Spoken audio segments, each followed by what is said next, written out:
Hello everyone, welcome back to another What If video.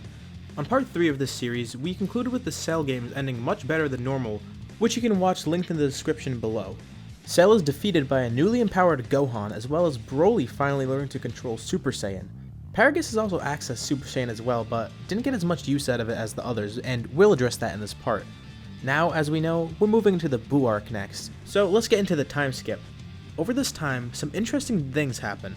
Gohan continues to train since he has no reason to stop.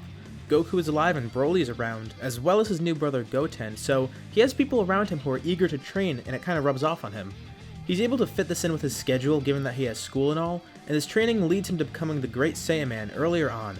This also means that he meets Videl earlier since she wants to find out his identity, and this means they end up actually dating earlier, so they're together about a year earlier than the original story. This means they also become Great Saiyan Man 1 and 2 earlier on, and Videl's actually training earlier with Gohan, so that'll be helpful for the tournament. As for Broly, he's been keeping up with his training. Instead of living at Capsule Corp, he and Paragus now have their own place in the city now, since they've been on Earth long enough now, and Bulma gave them a little bit of cash to help them begin their lives as members of Earth. While things are going well for Broly, Paragus is a different story. One key feature of the Saiyans is how they remain in their prime until they're around their 80s, and then they begin to age rapidly. The Broly movie takes place in age 780, and while we don't know Paragus' actual age, he's somewhere into his 80s by then, and he has been elderly for at least a few years. At this point in the story, we're at age 774, and with this and the fact that Paragus was born before age 700, Paragus is at the minimum around 75 years old by now, I would say, if not a few years older. And his aging process has already begun. He may look the same by age 75, but he knows he's aging out of his prime, which is convenient since he gave up fighting anyways. He looks a little younger than he is, but with his rapid aging, his few gray hairs will eventually turn into a full gray hairstyle before we get to Battle of Gods when he's fully aged up. As he becomes elderly, he's just spending his time enjoying life on Earth since it's a lot more peaceful than Vampa. During this time as well, Goku kinda needed to make a little bit of money, as well as Broly, so they both took up farming. They're already together a lot anyways, so it only makes sense that they're going to be working together on the farm. As for the training, however, Broly's training consists of him with Goku and Vegeta, or with Gohan and Piccolo, and occasionally Videl and Goten. As of now, their growth in power has been very noticeable. Broly is the strongest of the group, with Gohan close behind. Broly has Super Saiyan Grade 4 now, like Goku did in the Cell Saga, so he no longer has to worry about going berserk, and he has full control of this form, and he won't lose any energy from it. Gohan obviously has Super Saiyan 2, and he's able to get a lot stronger when he's in Rage and becomes Super Saiyan Rage, but that's not a form he has on command. Goku and Vegeta both have Super Saiyan 2 now, and they're stronger than in canon, but Goku doesn't have Super Saiyan 3 because he doesn't have that stamina that he has in the afterlife, not to mention that he hasn't actually accessed it, so he may not even know it exists. And another thing I'd like to mention, Android 16 is present. He never died in the last part, so he spends part of his life hanging out with the Sun family as kind of a new friend for Goten. The reason he's here a lot is because of his love for nature, and the area that Goku lives in is a perfect place for him. Alongside this, he occasionally visits his brother Android 17 on his island to help him protect the nature there. It might not seem like much, but this means that everyone has a connection with 17 now instead of him just being isolated, because 16 is that little bit of a link between them, and it may not seem important now, but it comes into play a bit later in the story. Since there's a new tournament coming up, everyone wants to join, including Broly and another new member. Given that everyone has a somewhat decent connection with 17 now, 18 actually reaches out to him and asks him to join the tournament. 16 won't enter the tournament because he's not human and he doesn't want to, and he offers to protect the island for 17 in place of him. Since 17 trusts him with that, he accepts this and he joins the tournament alongside his sister and the others. That tournament money could be useful for him since it'll let him take that cruise that he wanted, either alone or with his wife. We don't actually know when he got married, but I'd assume he'd want to take a cruise about this point. So with this new member recruited, everyone signs up for the tournament.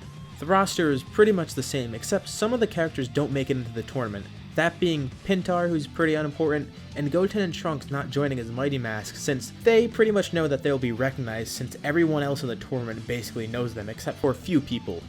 But they're pretty much fine with the junior division for now. First is Krillin vs Broly. Oh, poor Krillin. Broly wins pretty easily. Next, Piccolo vs Shin, with Piccolo forfeiting like usual. Then, Videl vs Spopovich, and the result is... Videl wins. Well, she met Gohan early on and has a better mastery of Ki and more power, and is able to hold her own against Spopovich better, not by much, but just enough to hold her own. but it's not as happy as it sounds. Angered that he got knocked out so early on and this pretty much ruins his plan, he jumps back into the ring and attacks her so he can complete his mission, much to the horror of everyone watching. His goal is to beat her down, to tempt Gohan to attack so he could drain power from him with his help from Yamu. That's a bad idea. Instantly, this causes Gohan to get enraged to the point he goes Super Saiyan Rage again. And since their match is over, nothing holds him back this time. It's completely in defense of Videl, so he's justified in doing so. And this is overkill. A normal punch in this form alone is pretty much enough to incapacitate Spopovich completely, and Gohan knocks him unconscious without everyone even seeing this because of how fast it is. Yamu then rushes him to gather energy and stabs Gohan on the side, and that's when the tournament attendees realize that they're under attack by these two. With his immense rage, Yamu is getting a lot of energy from Gohan, but Gohan quickly knocks Yamu into a nearby wall as well, then fires a small ki blast destroying the device he was holding, alongside the energy gathered. He's lost a bit of energy and he's injured by having his side stabbed, but he powers back down and he takes Videl to get a Senzu Bean, as well as one for himself. And with the events going differently here, Shin and Kibito actually reveal who they are earlier and why they're here. With Videl and Gohan cured, they both go with the rest of the group to find out what's going on. And while being informed about what's happening, Spopovich and Yamu get up and begin to escape, leading everyone to chase after them with Broly as a new member, and Videl being left behind because they don't want her getting involved in case she can get hurt. Gohan already knows these guys are monsters, and he doesn't want Videl getting hurt anymore. Now with all of these members forfeiting the tournament, it ends up turning into a battle royale like normal, only this time 17 is there and no Mighty Mask. Everyone follows Spopovich and Yamu, and spies on them as they talk to Babidi and Dabura, and end up getting killed for failing to obtain energy. Dabura then attacks and turns Krillin and Piccolo into stone and kills Kibito, with the rest of the group going to the spaceship to fight. Back at the tournament, Trunks wins the junior division like normal, with the battle royale winners being the two androids. Now, the two siblings are fighting to decide who's the victor, with Mr. Satan watching this whole fight scared senseless, as he sees how powerful these two are. Ultimately, the victor is 17, and he agrees to throw the tournament to Mr. Satan like his sister did, under the same conditions of him getting the money for a cruise ship on top of the prize money. Now let's head back to Babidi's spaceship. There are 5 people heading in this time: Goku, Gohan, Vegeta, Broly, and Shin. They enter the ship, and we start first with Vegeta against Pui Pui, and since Vegeta is actually stronger in this timeline, he still wins, but even more easily so than before. I mean, it was kinda easy from before, but now it's just a piece of cake. Yakan is up next, on the second stage against Goku, where Goku ends up using the same tactic of creating light by transforming, which originally caused Yakan to explode, and it does the same thing this time. It's been a pretty easy 2 stages so far. Now, we go on to the third stage, where in the original timeline we saw Havoc begin, but it goes a lot differently this time. Gohan has been keeping up with his training unlike in the original story, not to mention he was stronger than before anyways. Now Gohan is facing Dabura, and he doesn't have any trouble this time. He starts in his wrathful form to test where Dabura is, and he's a little outmatched in this form, but he's just doing this to see where his power stands up against Dabura, and to have a little bit of fun.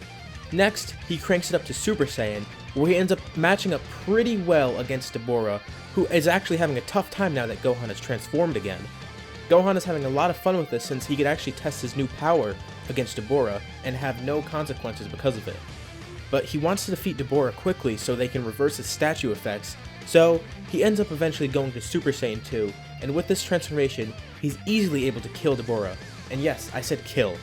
It may not seem like something Gohan would do, but he knows that he needs to do this in order to save Krillin and Piccolo so they aren't statues anymore. And Babidi has been watching this whole time and is getting pretty worried.